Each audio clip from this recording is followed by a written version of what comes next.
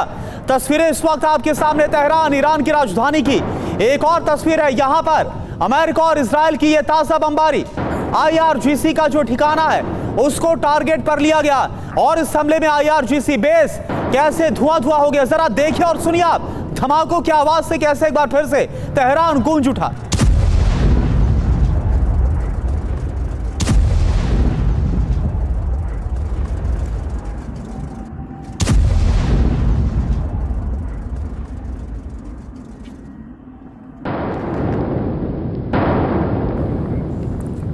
और बात एक और बड़े हमले की, क्योंकि तेहरान में ईरान की संसद पर हमला हुआ है। ईरानी संसद पर टारगेट यूएस इजराइल के फाइटर जेट ने लगातार बमबारी की है। कई बम बरसाए एक साथ।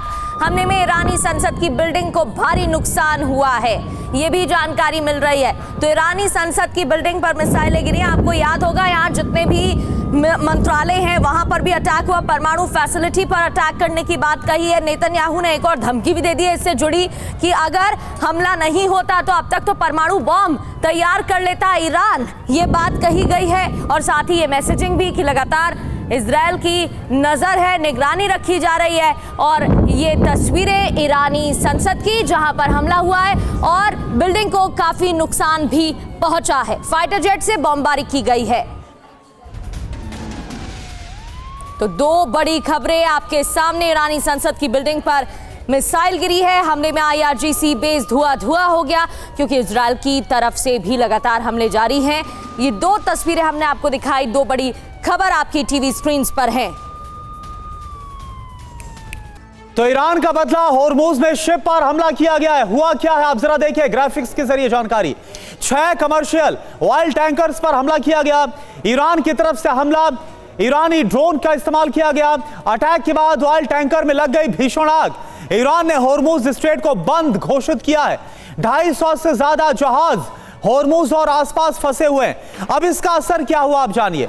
कच्चे तेल की कीमत में 13% का उछाल। कल हमने देखा था 6 से 7% का उछाल और अब यह 13% तक चला गया है। कतर ने तेल का प्रोडक्शन रोक दिया है। यूरोप में नेचुरल गैस के दाम 40% बढ़ गए। होर्मुज ही क्यों खास है? दुनिया के 26% ऑयल सप्लाई का मार्ग यही है। सऊदी अरब, इराक, यूएई, कुवैत का सप्लाई रूट यही है। होर्मुज बंद होने पर ऑयल की कमी पूरी दुनिया में किल्लत होगी। इससे अमेरिका सहित पूरी दुनिया पर इसका असर होगा। स्ट्रेट बंद होने से अमेरिका को होगा बहुत बड़ा नुकसान और यह कर दिया है ईरान ने, क्योंकि होर्मुज को बंद कर दिया गया और इसका क्या इसका असर होगा वो हमने आपको बताया। प्रोफेसर राजन सर, क्या होर्मुज वो हथियार है जिसके बल पर ईरान इजराइल और अमेरिका को झुकाने की कोशिश कर रहा है और क्या इसमें ईरान कामयाब हो पाएगा? अब जी बिल्कुल, देखिए होर्मुज जो स्ट्रेट जो कि आपने मैप के माध्यम से बहुत अच्छे से समझाया था अपने ऑडियंस को, तो वो एक इलाका है जहां पे केवल 10 किलोमीटर का डिस्टेंस होता है। दोनों जो एक ऊपर में ईरान है, नीचे में यूएई का जो क्षेत्र है, केवल 10 किलोमीटर। तो उसको रोकना ईरान के लिए बहुत ही आसान है।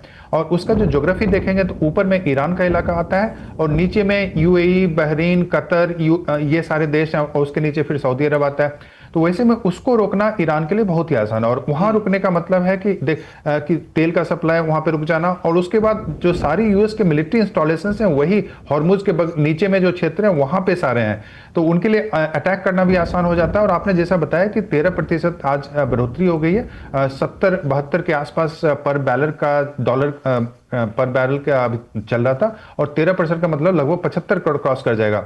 मैं बता दूं कि इससे अमेरिका का फायदा है, नुकसान नहीं है, क्योंकि अमेरिका एक बहुत बड़ा, सबसे बड़ा सप्लायर के रूप में इमर्ज कर गया तेल का। लेकिन जो बाकी देश हैं विश्व के, चाहे वो यूरोप हो, चीन हो, भारत इत्यादि, इनका काफी नुकसान होने वाला है, क्योंकि हमारे जो इंडस्ट्रीज हैं वही तेल जो कि गल्फ से आ रहे थे वहां से डिपेंडेंट है। रूस से भी हम मना कर दिया है। तो वैसे में तेल का बढ़ना बहुत ही खतरनाक हो सकता है ग्लोबल इकोनॉमी के लिए। बिल्कुल, अग्रेशन तो यहाँ पर है ही, उसके तहत हमले हो रहे हैं, लेकिन अमेरिका की तरफ से ये कहा गया था कि जितने भी हमले हो रहे हैं वो उतने बड़े हमले नहीं है जितने होने चाहिए थे और फिर इसका भी फायदा, स्ट्रेट ऑफ हॉर्मुज बंद करने का भी फायदा कैसा अमेरिका का होगा।